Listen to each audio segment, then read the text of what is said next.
এক বছর যজ্ঞ করলে যা হয় তারপর যুগে 1 মাস পূজা করলে তা হয়। তারপর যুগে 1 মাস পূজা করলে যা হয়, এই কলিকালে একদিন হরিনাম সংকীর্তন করিলেই তাহা হয়।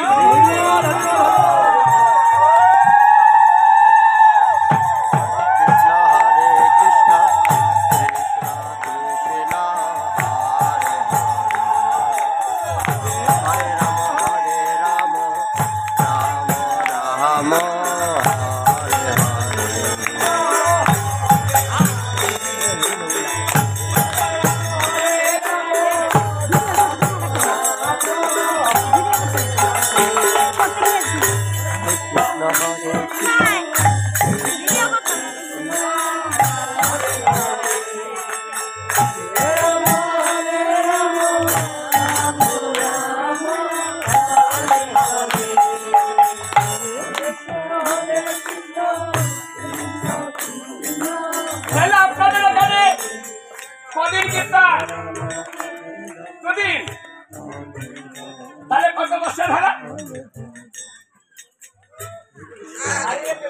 একদিনে 12 বছর, দুদিনে 24 বছর। কথাটা লক্ষ্য করুন, আপনারা দুদিন কীর্তন করছেন, সত্য যুগের 24 বছরের 24 প্রহর, সুজা মুজা কথা নয়। আমার বলেন কীর্তন করবো না, এইবারই শেষ মরা কীর্তন। আর না, কতবারও শুনছি, এবারও শুনছি, করবো না। তোর গায়ে দিয়ে বসেছেন, সবাইকে নিয়ে বসেছেন আরামে, 4-5 দেবাই সেই গায়ে দিছে, এত আরামের ধর্মটা করছেন, তারপরে বলছেন আর করবো না। নববিধা ভক্তির মধ্যে বলেছে শ্রবণ, মানে শ্রবণের ধর্মটাই বলা হয়েছে প্রথম। এর মতো সহজ আর কোন ধর্ম হতে পারে? এই যে আরামে বসেছেন, সত্য যুগে কেউ কারো সঙ্গে বসতে পারতো না, একা ধর্ম করতে হতো, সংসার ত্যাগ করে জঙ্গলে চলে যেতে হতো। এটা সত্য যুগে ধর্মের নিয়ম ছিল। মনে একা একা বনে গিয়ে মনে মনে জপ। আর এখন সবাইকে নিয়ে বসেছেন, কত আরাম, কি আনন্দ। নাতি পুতি কন্তি কুড়াল দাও কাশি দার যা আছে সব নিয়ে বসে, অতি সামনে যা, যেন আমি চৌকে চৌকে করে রাখতে পারি। হ্যাঁ, তাহলে কীর্তনটা করবেন না কেন?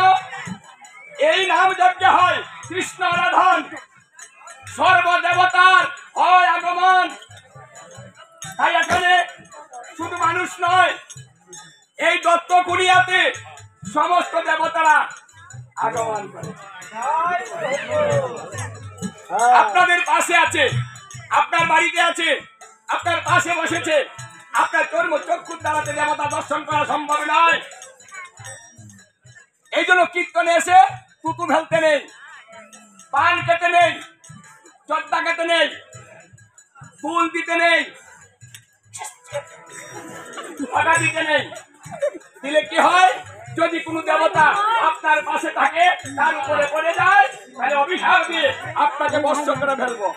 আর আবার কীর্তনের দাম না, যতবার কীর্তনে যাই ততবারে আমার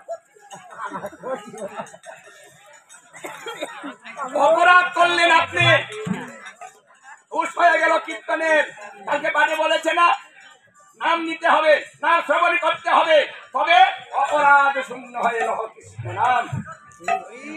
এখানে বসেছেন, নীরবে থাকুন, শ্রবণ করতে থাকুন, উঠে চলে যান, খাবেন যান, খান, শেষ করুন, কুলি করুন, পরিষ্কার হয়ে আবার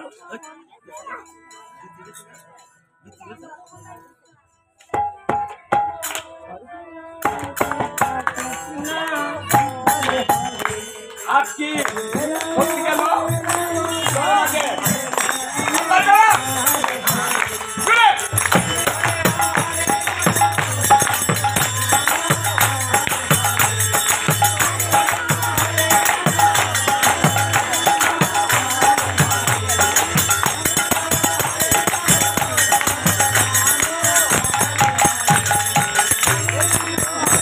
কৃষ্ণ কৃষ্ণ হরে হরে হরে রাম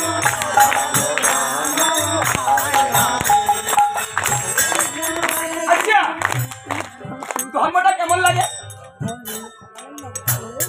মানে এখন কেমন লাগে বলুন না মনে জ্বালা আছে জ্বালা নিয়ে এসেছেন